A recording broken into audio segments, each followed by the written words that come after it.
Waukee, like many towns in Iowa, was established and grew as a result of the growth of the railroad west of Des Moines. In June 1969, the train stations had been identified and christened west of Des Moines.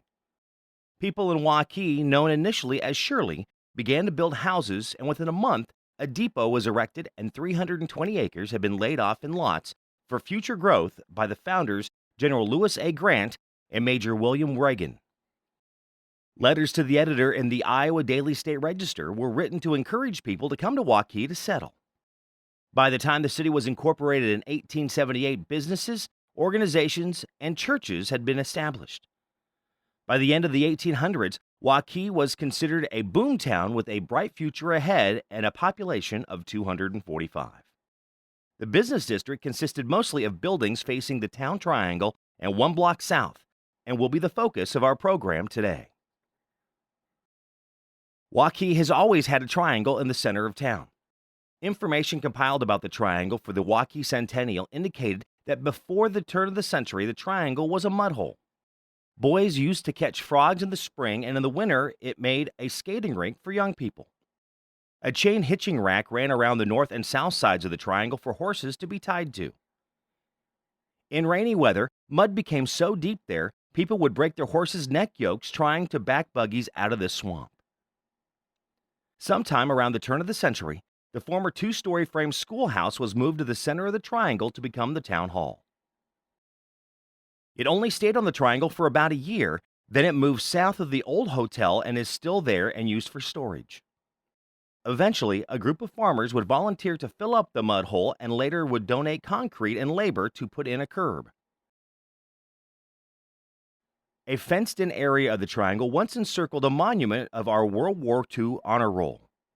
Buried under the park is a huge water storage, which was installed for emergency use in case of fire before Waukee built the municipal water system. In the early 1900s, businesses on the triangle included Crispin and Duncan General Store, J. H. Carter Hardware and Implements, Waukee Savings Bank, and Breton Bank. There was also a printing office, hotel, drugstore, barber shop, shoe shop, post office, two doctors, a butcher, grocery store, boarding house, and a restaurant. The Farmer Elevator Company was established and is still in business today as the co-op. Fires were a serious threat in the early years. The first big fire occurred at 2 a.m. in 1893. The alarm was sounded and the bucket brigade was formed to save the town. The fire, beginning in the Garlock Butcher Shop, destroyed the general store, the post office, a warehouse, and Clark's drugstore. The stores were rebuilt, but in 1901, another fire, which started in the hayloft of Spencer Smith's livery stable, destroyed the entire north side of the triangle.